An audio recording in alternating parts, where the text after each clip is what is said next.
বিশ্বকে বদলে দিতে বাংলাদেশে বিনিয়োগ করার আহ্বান প্রধান উপদেষ্টার। বাংলাদেশে স্টারলিংক চালু। বাংলাদেশের ট্রান্সশিপমেন্ট সুবিধা বাতিল করল ভারত, ব্যাহত হবে 3 দেশে পণ্য রপ্তানি।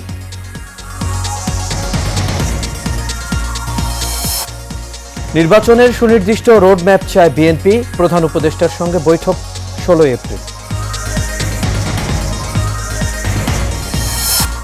এবং 19 লাখের বেশি শিক্ষার্থীর অংশগ্রহণে এসএসসি পরীক্ষা শুরু কাল, প্রশ্নপত্র ফাঁস ঠেকাতে কঠোর নির্দেশনা।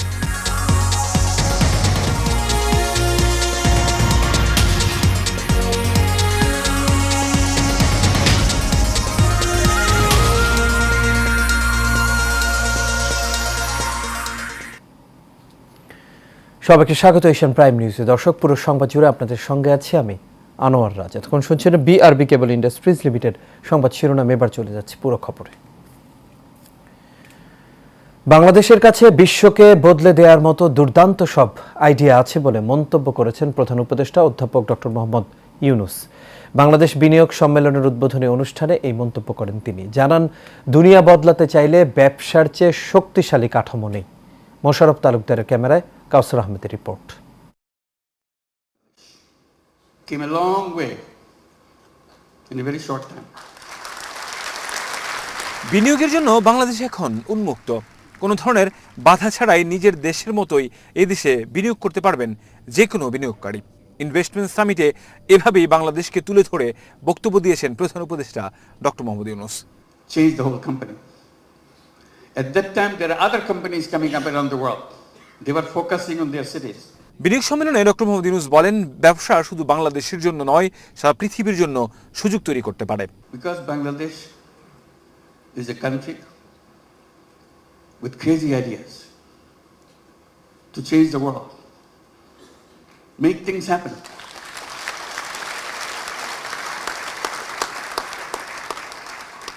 Everyone you saw on the stage receiving the award has very powerful, crazy ideas and made them happen. So we invite you to join that crowd. Not only change Bangladesh by your business, change the world. প্রধান উপদেষ্টা বলেন, তরুণ প্রজন্ম সম্মিলিতভাবে পৃথিবীকে বদলে দেবে। তারা সরকারের অপেক্ষায় বসে থাকবে না। So if you want to make a business with a purpose, along with the business that we do, Bangladesh is the place.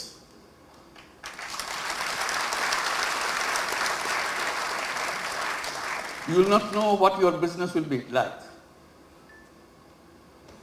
Why the whole world is following you. Why suddenly you look back, how did it happen? Bangladesh makes it happen.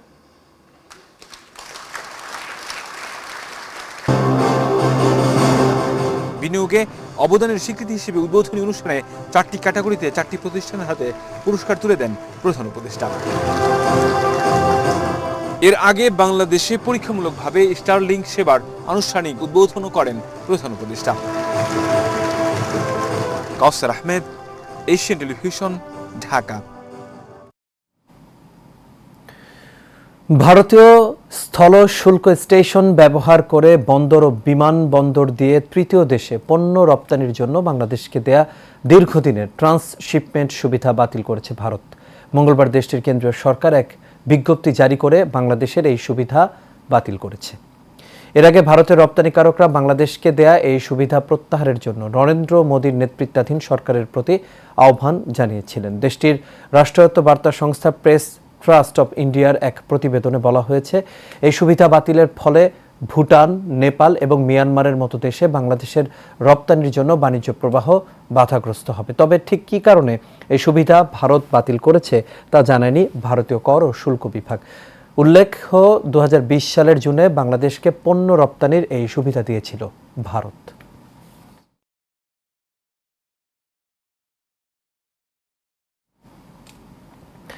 বিএনপির আবেদনের প্রেক্ষিতে আগামী 16 April সাক্ষাতের সময় দিয়েছেন প্রধান উপদেষ্টা doctor Mohammad Yunus. এর আগে নির্বাচনী সুনির্দিষ্ট রোড ম্যাপ ও সংস্কার ইস্যুতে আলোচনার জন্য প্রধান উপদেষ্টার কাছে সময় চায় বিএনপি। রাজধানীর গুলশানে বিএনপির চেয়ারপারসনের রাজনৈতিক কার্যালয়ে গত সোমবার অনুষ্ঠিত স্থায়ী কমিটির বৈঠক নিয়ে সাংবাদিকদের সঙ্গে আলাপকালে দলটির স্থায়ী কমিটির সদস্য সালাউদ্দিন আহমেদ বলেন, নির্বাচন নিয়ে সৃষ্ট ধোঁয়াশা কাটাতে সুনির্দিষ্ট রোডম্যাপ ঘোষণা জরুরি। বিভিন্ন ইস্যুতে আলোচনার জন্য প্রধান উপদেষ্টার সঙ্গে সাক্ষাতের সময় চাওয়া হয়েছে। বিএনপি সংবিধান সংস্কার সংক্রান্ত প্রস্তাবনায় রাষ্ট্রের ভারসাম্য রক্ষা গুরুত্ব পেয়েছে জানিয়ে দলটির এই নেতা বলেন, বিএনপির পঞ্চদশ সংশোধনীর পূর্বাবস্থা বহাল চায়, কিন্তু ধর্মনিরপেক্ষতা বাতিলের বিষয়ে কোনো প্রস্তাবনা দেয়নি। স্থিরতা ভাব আছে এবং রাজনীতির মধ্যে একটা স্থিতিশীলতা আসে, অর্থনৈতিক কর্মকাণ্ডে যাতে একটা গতিশীলতা আসে, সেগুলো লক্ষ্য রেখে আমরা বলবো যে এটা যথেষ্ট সময়।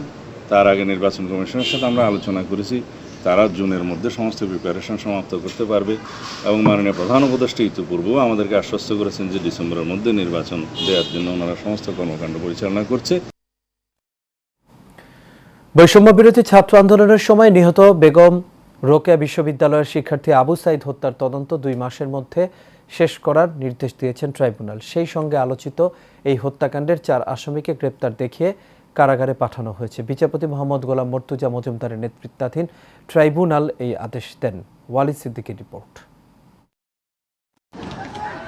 কোটা সংস্কারের দাবিতে আন্দোলন চলাকালে বিক্ষোভের সময় গত বছরের 16 জুলাই দুপুরে বেগম রোকেয়া বিশ্ববিদ্যালয়ের সামনে নিরস্ত্র আবু সাইদকে গুলি করে পুলিশ। এই হত্যা মামলার 4 আসামি এসআই আমির হোসেন, কনস্টেবল সুজন চন্দ্র রায়, প্রক্টর শরীফুল ইসলাম ও ছাত্রলীগ নেতা ইমরান চৌধুরীকে বুধবার কেরানীগঞ্জ কারাগার থেকে আন্তর্জাতিক অপরাধ ট্রাইব্যুনালে হাজির করা হয়। শুনানি শেষে হত্যাকাণ্ডের তদন্ত 2 মাসের মধ্যে শেষ করার নির্দেশ দেন ট্রাইব্যুনাল।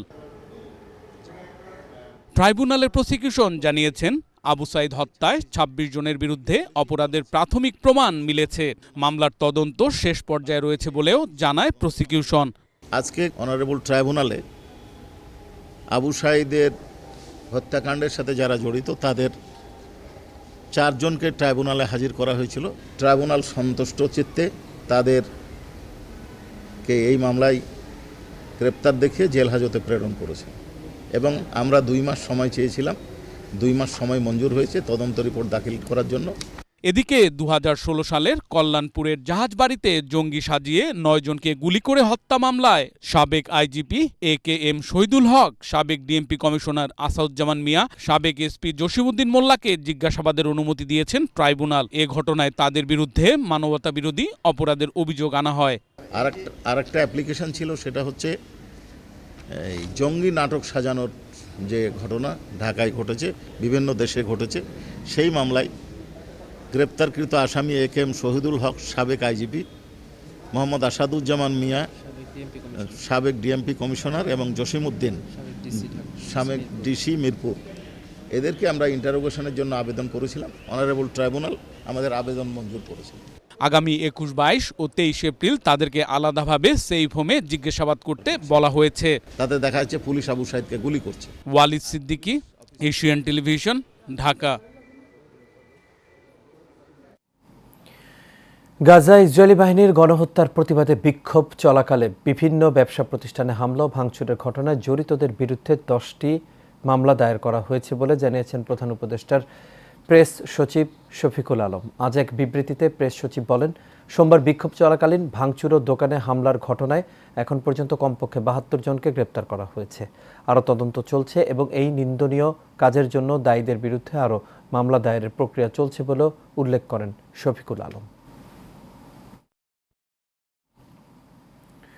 পুলিশ ও সেনাবাহিনীর যৌথ অভিযানে ডিজিএফআই পরিচয়ে অপহরণ ও মুক্তিপণ দাবি করা চক্রের 9 সদস্যকে গ্রেপ্তার করা হয়েছে। উদ্ধার করা হয়েছে অপহৃত ব্যক্তিকে। ব্রাহ্মণবাড়িয়ার কসবা রেল স্টেশন থেকে উদ্ধার করা হয় অপহৃত ওই ব্যক্তিকে। এর কিছুক্ষণ পর অপহরণকারী দলের প্রধানসহ 9 জনকে আটক করে যৌথ বাহিনী। এর আগে মঙ্গলবার রাত 8 থেকে 10 জনের একটি দল ডিজিএফআই হেডকোয়ার্টারের ফ্লাইট লেফটেন্যান্ট পরিচয়ে নবীনগর উপজেলার লাউর ফতেপুর গ্রামের সৌদি প্রবাসী মালুম মিয়ার ছেলে রিফাতকে অপহরণ করে। খবর পেয়ে নবীনগর থানা পুলিশ ঘটনাস্থলে পৌঁছালে চক্রের সদস্যরা আইডি কার্ড দেখানোয় তাদের প্রকৃত ডিজিএফআই কর্মকর্তা ভেবে চলে যায় পুলিশ সদস্যরা। এর কিছুক্ষণ পর রিফাতের পরিবারের কাছে ৩ কোটি টাকা মুক্তিপণ দাবি করলে আইনশৃঙ্খলা বাহিনী সক্রিয় হয় এবং অপরাধীদের গ্রেপ্তার করে।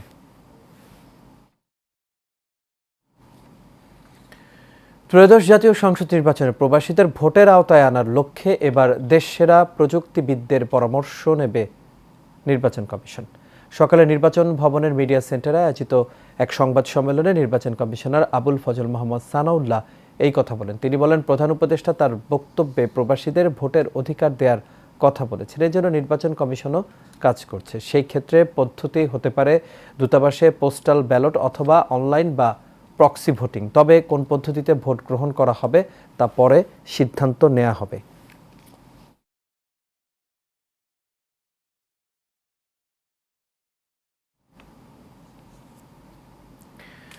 চলতি বছরের এসএসসি ও সমমান পরীক্ষা শুরু হচ্ছে আগামীকাল থেকে।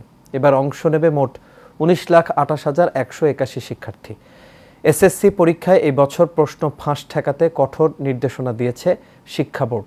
ঢাকা মাধ্যমিক ও উচ্চ মাধ্যমিক শিক্ষা বোর্ডের এক বিজ্ঞপ্তিতে এই নির্দেশনা জানানো হয়।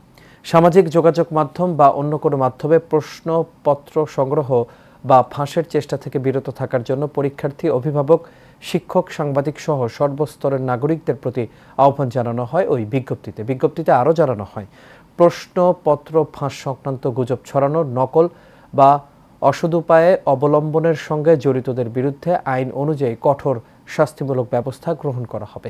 এছাড়াও শিক্ষা মন্ত্রণালয় জানিয়েছে, পরীক্ষা চলার 3 ঘণ্টা পরীক্ষা কেন্দ্রের আশপাশে 144 ধারা জারি থাকবে। পরীক্ষা চলার সময় কেন্দ্রের আশেপাশে 200 গজের মধ্যে পরীক্ষা সংশ্লিষ্ট নন এমন কোনো ব্যক্তি চলাচল করতে পারবেন না। এসএসসি ও সমমান পরীক্ষার সময় 10 এপ্রিল থেকে 13 মে পর্যন্ত 34 দিন সব ধরনের কোচিং সেন্টার বন্ধ রাখার নির্দেশ দিয়েছে শিক্ষা মন্ত্রণালয়।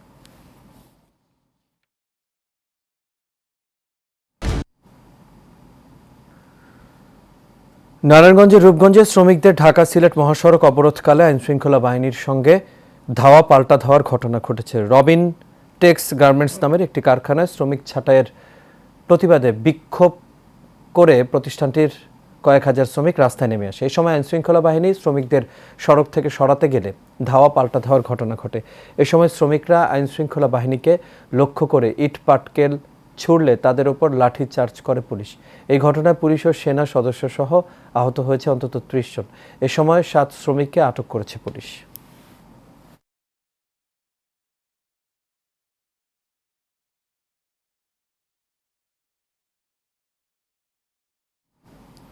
নোয়াখালীর বেগমগঞ্জ উপজেলার মীর ওয়ারিশপুর রাশেদিয়া ফাজিল ডিগ্রি মাদ্রাসার দাখিল পরীক্ষার্থীদের জন্য দোয়া ও পরীক্ষা উপকরণ বিতরণ করা হয়েছে।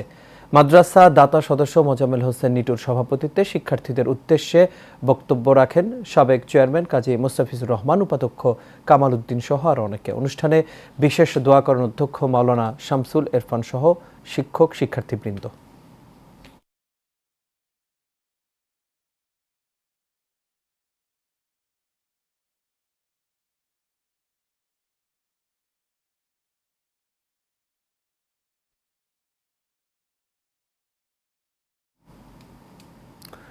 সাভারের ভাকুরতা ইউনিয়নের 5 নম্বর ওয়ার্ড বিএনপির সাংগঠনিক সভা ও অফিস উদ্বোধন করা হয়েছে। ঢাকা 2 আসনের এমপি প্রার্থী ব্যারিস্টার ইরফান ইবনে আমান অমির নির্দেশে এর আয়োজন করা হয়। এ সময় উপস্থিত ছিলেন ভাকুরতা ইউনিয়ন বিএনপির সভাপতি সারোয়ার হোসেন, সাধারণ সম্পাদক হাজী নুরুল মুমিন, সাংগঠনিক সম্পাদক মুক্তার হোসেন আসাদ, ওয়ার্ড বিএনপির সভাপতি ওসমান গনি ও সাধারণ সম্পাদক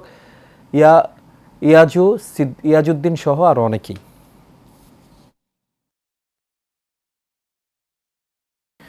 গাজায় গণহত্যা বন্ধের দাবিতে স্টপ জেনোসাইড ইন গাজা প্রতিপাদ্যে বিকেলে রাজধানীর প্রেস ক্লাবের সামনে মানববন্ধন অনুষ্ঠিত হয়েছে। The forum of engineers and architects Bangladesh Dhaka মহানগর উত্তরের আয়োজনে এই কর্মসূচিতে গাজায় ইসরায়েলের আগ্রাসনের তীব্র প্রতিবাদ জানানো হয়। সংগঠনের সভাপতি ইঞ্জিনিয়ার কাজী আবিদ হাসান সিদ্দিকীর সভাপতিত্বে এবং সাধারণ সম্পাদক পরিকল্পনাবিদ সিরাজুল ইসলামের সঞ্চালনায় মানববন্ধনে বক্তারা ইসরায়েলি আগ্রাসনকে মানবতাবিরোধী অপরাধ আখ্যা দিয়ে বিশ্বজনমত গড়ে তোলার আহ্বান জানান। একই সঙ্গে তারা ইসরায়েলি পণ্য বর্জনের আহ্বান জানান।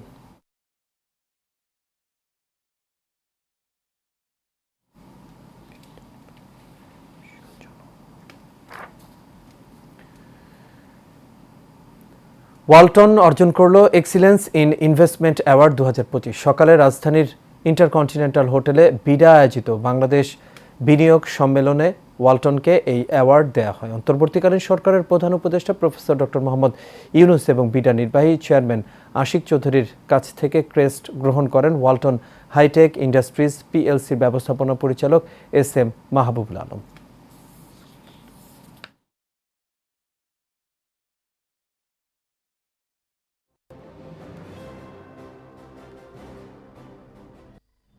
The award for the ESG category goes to Walton, Mr. S. Mahbubul Alam, Managing Director of Walton High Tech Industries, to come to the stage.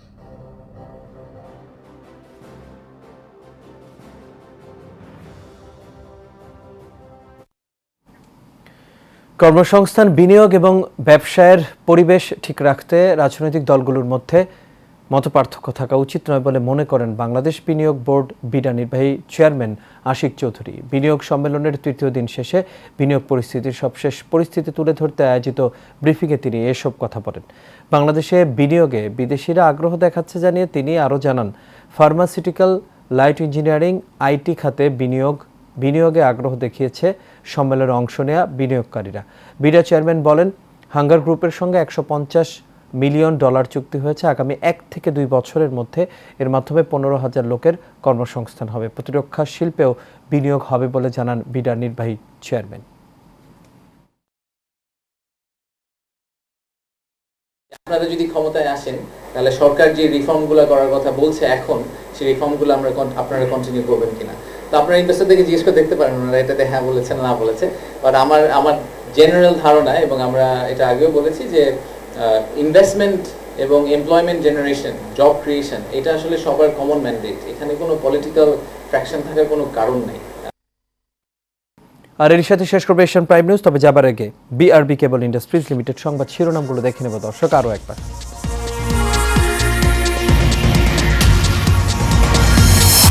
বিশ্বকে বদলে দিতে বাংলাদেশে বিনিয়োগ করার আহ্বান প্রধান উপদেষ্টার। বাংলাদেশে স্টারলিংক চালু।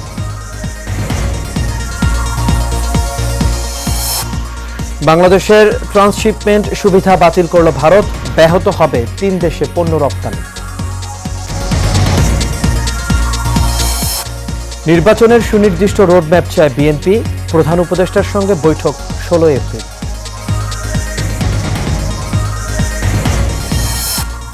এবং 19 লাখের বেশি শিক্ষার্থীর অংশগ্রহণে এসএসসি পরীক্ষা শুরু কাল, প্রশ্নপত্র ফাঁস ঠেকাতে কঠোর নির্দেশনা।